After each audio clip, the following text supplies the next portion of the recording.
আজি আমি গৈছিলোঁ ঐতিহাসিক শ্ৰী শ্ৰী ধাৰেশ্বৰ দেৱালয় মন্দিৰলৈ আৰু মন্দিৰত দাদাই ভোগ দিছিলে, সেইবাবে আমি সকলো গৈছিলোঁ। আৰু মই প্ৰথমবাৰ গৈছোঁ এই মন্দিৰ ভাগত আৰু বহুত বেছি ভাল লাগিলে গৈ পাই এনেদৰে প্ৰভুৰ ওচৰত ধূপ বন্তি জ্বলালোঁ, সেৱা কৰিলোঁ। সেৱা কৰাৰ পাছতে অলপ ভিডিঅ' কৰিলোঁ কাৰণ বহুত ভাল লাগিছে।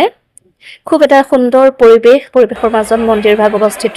আৰু তাৰপিছতে আমি মন্দিৰৰ ভিতৰত গ'লোঁ, প্ৰসাদ খালোঁ আৰু প্ৰসাদ খোৱাৰ পাছতে ভোগ আহিলে আৰু সকলোৱে মিলি এনেদৰে এতিয়া ভোগ খাইছোঁ।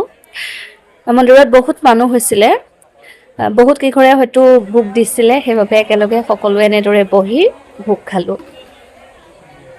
আৰু ভোগ খাই উঠাৰ পাছতে আকাশীগংগা চাওঁ বুলি গ'লোঁ, কিন্তু আকাশীগংগালৈ যাব হ'লে বহুত পাহাৰৰ ওপৰলৈ উঠিব লাগিব আৰু ভাত খাই উঠিটো ইমান সম্ভৱ নহয় আৰু গৰমো বহুত বেছি পৰিছিলে।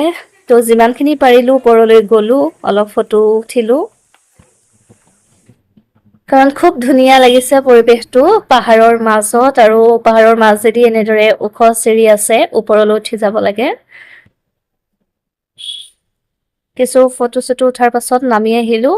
অহাৰ পাছতে তলৰ পৰা এটা ভিডিঅ' বনাইছিলোঁ। চাওক কিমান ধুনীয়া লাগিছে পাহাৰটো আঁতৰৰ পৰা, কাষতে পুখুৰী, তাৰ কাষতে মন্দিৰ ভাগ অৱস্থিত।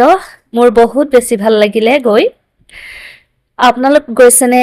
যদিহে গৈছে কমেণ্ট কৰি জনাব আৰু লগতে ভিডিঅ'টো কেনেকুৱা পালে জনাবলৈ নাপাহৰিব।